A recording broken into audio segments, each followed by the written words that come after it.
আপনাদের স্ত্রীকে আল্লাহ বানিয়েছেন? কেন বানাইলেন?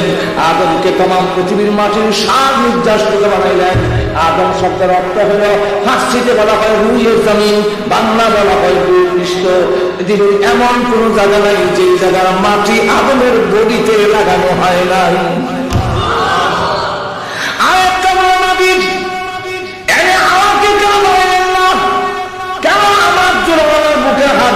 বানাইলেন আল্লাহ রাব্বুল আলামিন বলেন, তোমাদের জিন্দেগি আজওয়াজাল লিতাসকুনু ইলাইহা, তোমরা যাতে ঘরে গিয়া শান্তি পাও এর জন্য আমি কামনা করছি।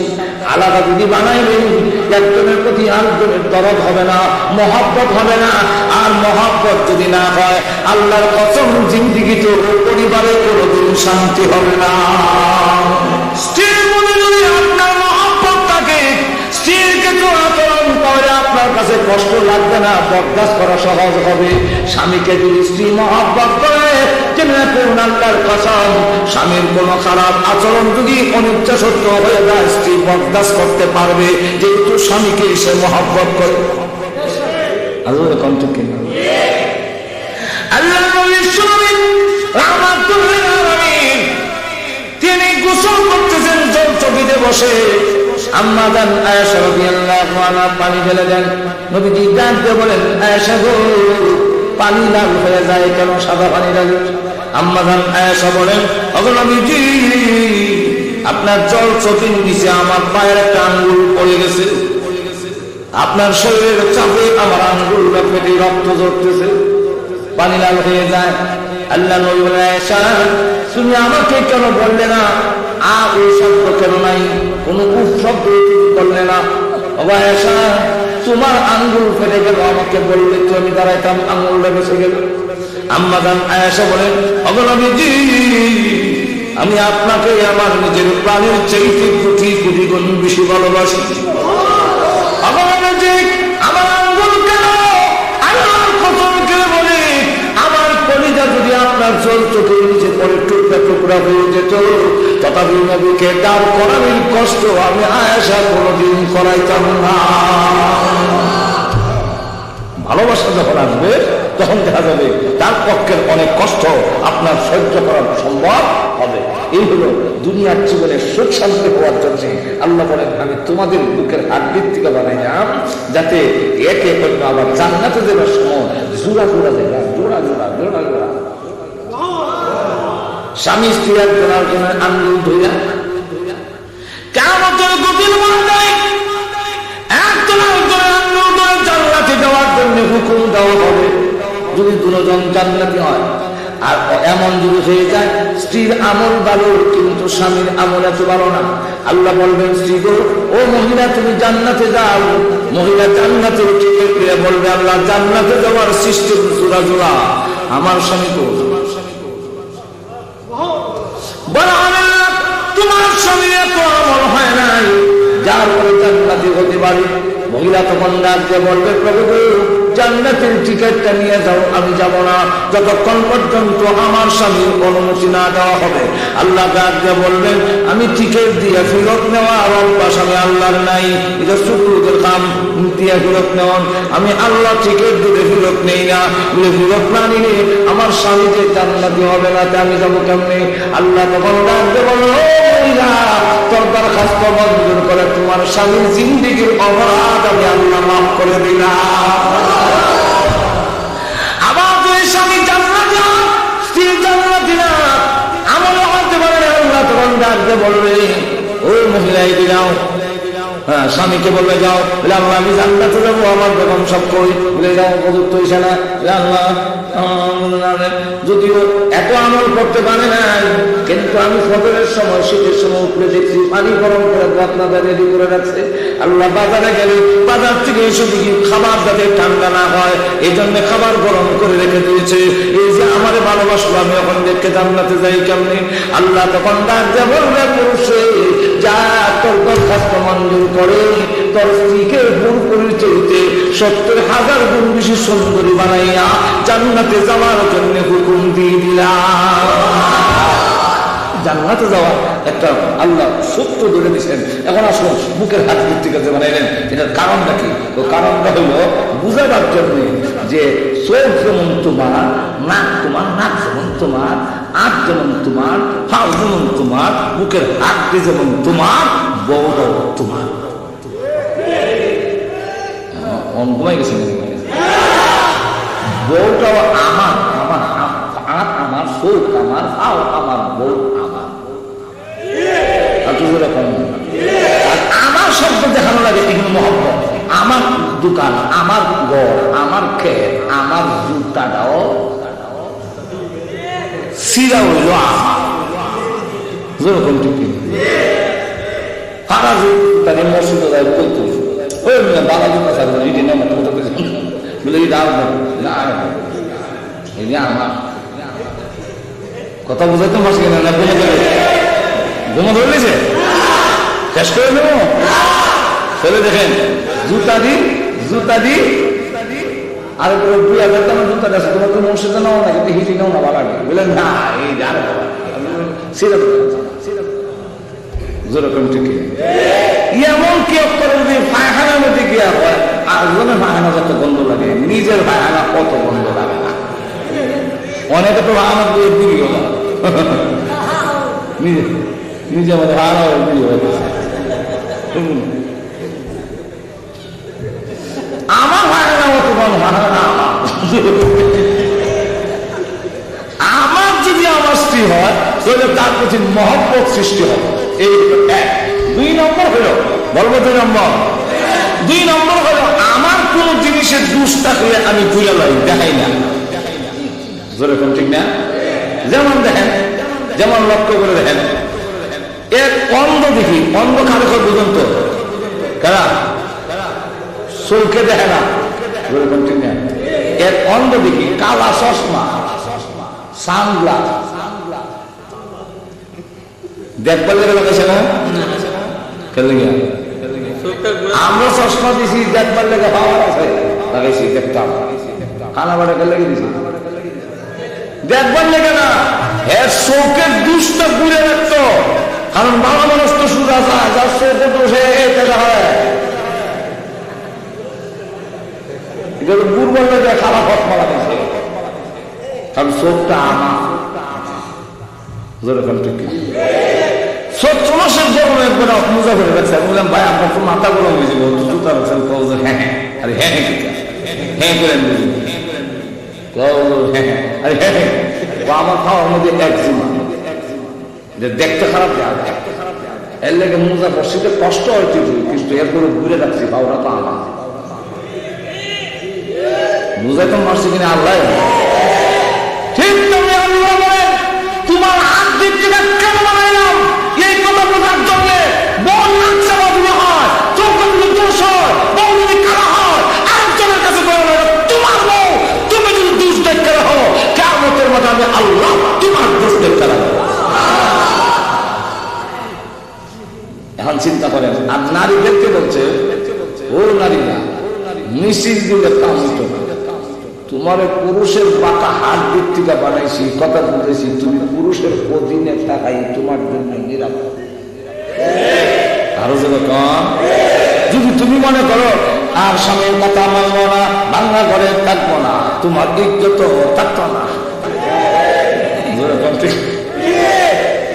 মহিলাদের ইজ্জত সংরক্ষণ করার লাগে তোমার যদি সতীত্বের হেফাজত করতে হয়, তুমি যদি তোমার ইজ্জতকে রক্ষা করতে হয়, পুরুষ নামক সত্য একটা লোক তোমার পাশে থাকলে তার অধীনে থাকলে তোমার জন্য বিরাম হয়। আল্লাহ উদাহরণ দেওয়া বুঝাইতাম আরো যারা কম আল্লাহ মহিলার দাম বেশি, সম্মান বেশি, ইজ্জত বেশি। তাহলে আপনারা বলতে পারেন ইজ্জত বেশি হতো, তাহলে তো নেতৃত্ব মহিলারা তো তেমন লাগে না। নেতৃত্ব দেয় সম্মান দীক্ষা না, নেতৃত্ব দিতে হয় যোগ্যতা দীক্ষা। স্বর্ণের দাম বেশি লোহার চাইতে, ঠিক না?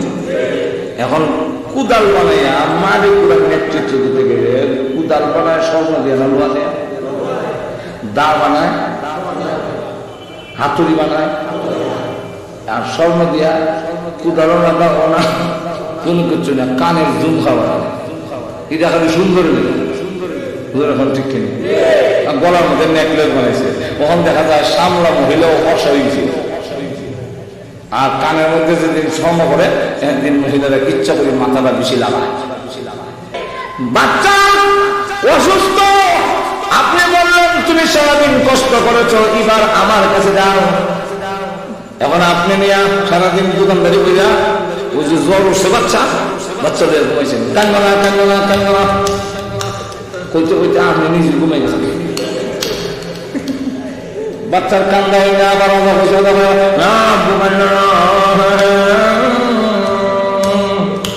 ঘুমাই গেছে। একবার দুবার তিনবার তখনই তা করছে, 4বার সকাল ঠিক আশ্চর্য। কিন্তু মা লক্ষ্য করে দেখবে ডান দিকে নিয়ে ঘুমাইছে, বাচ্চা কানলে মা বাম দিকে নিয়ে যায়, বাম দিকে কানলে বুকের উপরে নিয়ে আসে, এরপরে কান্দে, আস্তে করে পরে দেখা কান্দে বন্ধ হয় না, আস্তে করে খাট পালং থেকে নিচে নেমে নিচে আড়াআড়ি করে, তথাপি বাচ্চারে চট দেয় না। জিজ্ঞাসা করলাম কেন গো, বিছানার থেকে নিচে নেমে গেলে বাচ্চার আওয়াজ শুনলে যদি আপনার ঘুষা উঠে, আমার বাচ্চারে যদি চট দেন আমার কলিজায় আঘাত লাগবে, এই জন্য আমি বিছানার থেকে আলাদা হয়ে গেছি। মা সহ্য হয়, আল্লাহ বলেন এই ধৈর্য আমি মহান আল্লাহ দান করেছি।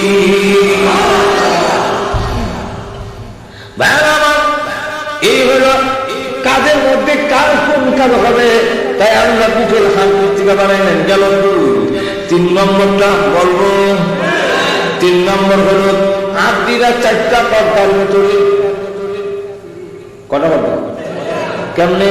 একটা হলো উফরের চামড়া, দেখবেন বসার লাগবে, পাক্কার মধ্যে বসার লাগবে, উল্লে দেখা রক্ত আয় না, জ্বলে, পরে কিছু চামড়া উঠে দেখা, এটা হলো উফরের হালকা চামড়া। আরেকটা চামড়া হলো বুস্তরের জায়গা টাচ করে বাইরে বসে, 2টা। 3 নম্বরটা হলো আর্দির উপরে বুস্ত, তো কটা হলো? 4 নম্বরটা হলো আর্দির উপরে হালকা একটা আবরণ গেছে, তো কটা হলো? 4টা। 4 পর্দার ভিতর থেকে বানাইয়া আল্লাহ ইঙ্গিতে বুঝাইছেন জন্মগত ভাবে, পর্দার ভিতরে তাকাই তোমরা নিরাপদ। কথা বলছেন?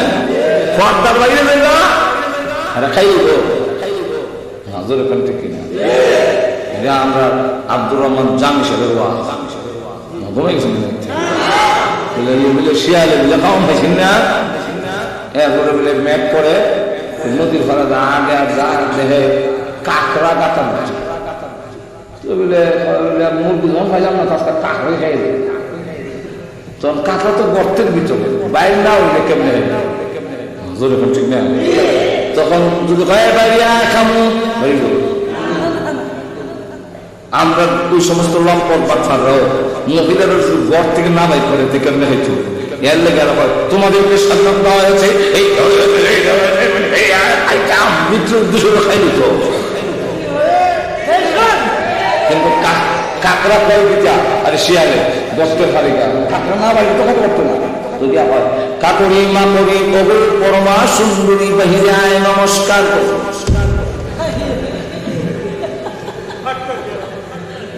কাকড়ি মাকড়ি ওগো পরমা সুন্দরী বাহিরায় নমস্কার করি। নমস্কার মানে নিম্ন সালাম, নমস্কার করবো, নমস্কার করবো না খাই দেব। বৃত্তের নিয়োগ কিটা খাও, মুখে কিটা নমস্কার। ইহুদি খ্রিস্টানদের মুখে হইল অধিকার, বৃত্তের নিয়োগ তারা খাইতাম। কথাটা বুঝছেন? এক করছে কি জানেন? আল্লাহ আকবার। কাকড়া বুঝতে লেগেছে, শিয়াল আমার দুশ্মন, হ্যাঁ আমার নমস্কার করতে হবে। আমরা দেশের মহিলারা বুঝে, কাকড়া বুঝে আমার নবীর থেকে বেশি দরদি ইহুদি খ্রিস্টানরা, আল্লাহ থেকে দরদি বেশি ইহুদি খ্রিস্টানরা। এটা আমাদের দেশের মহিলারা বোঝে না যে আল্লাহ এবং নবীর চাইতে ইহুদি খ্রিস্টান আমাদের বেশি দরদি হতে পারে না। আমরা কি করি তখন? ডাক দিয়া কর। 2 নম্বর হলো নমস্কার দিন। আমি বাড়িতে গর্তের ভাত থেকে পরিচিত নমস্কার করতে হয়। অধিকার দিতে গিয়ে আমি বাড়িতে আমার বড় দেব না যেরকম ঠিক কিনা এমনি কাকড়া ডাক দেওয়া হয় আজকের দিনটা মেঘলা মেঘলা বাপ যেরকম ঠিক নেই শিয়ালে বলে বাড়ির সাথে যখন কোন মুরগি হয় না মেঘ পড়ে হঠাৎ করে দেখে গাছের ডালো এক মুরগা উঠতে বইছে যেমন কইছে হ্যাঁ তুই উঠবে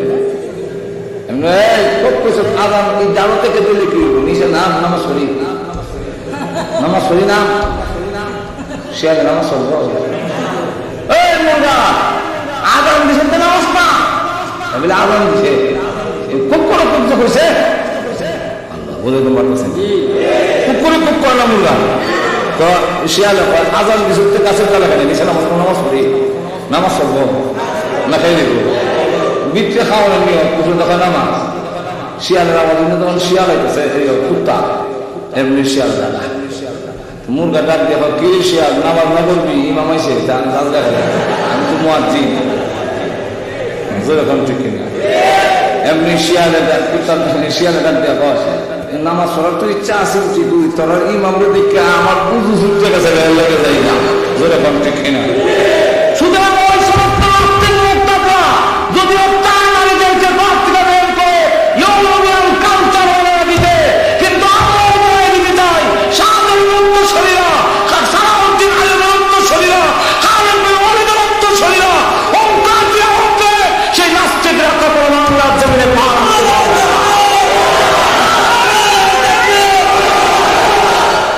তাহলে এখন চিন্তা করে দেখেন ডাক দিয়া আজকে কাকড়া জব দেয় আজকের দিনটা মেঘলা মেঘলা বাপ শরীরে উঠছে জ্বর আজকের নমস্কারটা বাহিরে কি কর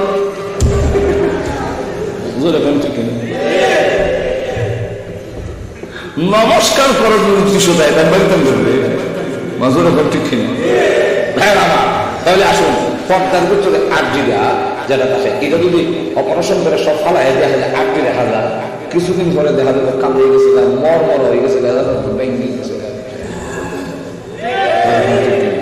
মহিলাকে বলছে তোমরা যদি পর্দার বাহিরে চলে যাও তোমাদের আকর্ষণ থাকবে না যেরকম ঠিক কিনা কলার উপরে একটা বাহল আছে না এটা যদি না থাকে একবারের মাথার কুকুর দিয়েছি কাস্টমার যখন বেড়ে গেছে বউরে গিয়ে কলা তুমি চলে দাও আমি বিভিন্ন জায়গা থেকে কলা এই যে কোচ্চাদি বিভিন্ন কলার বাগান আছে এখান থেকে কলা সরে আনো আর তুমি চলে দেবা কাস্টমার বেশি হবে ইনকাম বেশি হবে বউ বাজার না ঘুমাইয়া কলা চলে আনে কয়েকটা পয়সা যদি বেশি হয় কলা চলে তুইছি তখন টুকু দিয়ে যাইতেছে বাজার আসমেতার বাজার হয়ে যাবো আসমেতার বাজার গিয়া উঠবো তখন যাইবার সময় ট্রাক গেছে দুলা উঠে দুলা বলে যে রাখছে বাজার যাইতে কলার কালার বুঝে গেছে বাজার যখন গিয়ে বসে তখন দেখে রস পড়ে রস এই রসের গন্ধ ভাইয়া মাছে ভ্যান ভ্যান করে তাও বালা মাছে না পেশাব খানা যে কালা কালাটা ভ্যান ভ্যান করে তখন কাস্টমারের দিকে আবার ইন্ডিয়া নিলে আজকাল কলা রাখতে বেঁচে গা ওনার কাস্টমার আসে না খালি মাসি কাস্টমার তখন এই ফসা কলা লইয়া বাধ্য দিয়ে বউ মারব আছে তখন কি করবো ফালাইতে যায় দোকানদার এখন কই তো মাথা করে আগার পর ও ভাই কে আছো কলার খরিদ্দার কলার পিছনে আছে 1 টাকা করে পুরস্কার এখন ঠিক কিনা কলার পিছনে 1 টাকা করে পুরস্কার দুই যুবক ব্রিজের মধ্যে বইতে কাটা কেমন কলা ওরা তো জীবন কলার পিছনে 1 টাকা করে পুরস্কার লো আমরা দুজনে 2 হাড়ি করা লো তাহলে কত কম 8 টাকা এরা দুজনে 2 হাড়ি কলা রয়েছে কলার আকর্ষণে না টাকার লোভে এর কাছে কলার দাম আছে এখন টাকাটি কলা এটা ধরা গেছে এখন ঠিক ঠিক তেমনি হবে বেপরদার কারণে আজকের মেয়ের বাবা আর বিচ্ছি গান গায় আমার মেয়ের খরিদ্দার মেয়ের পিছনে আছে হুন্ডা পুরস্কার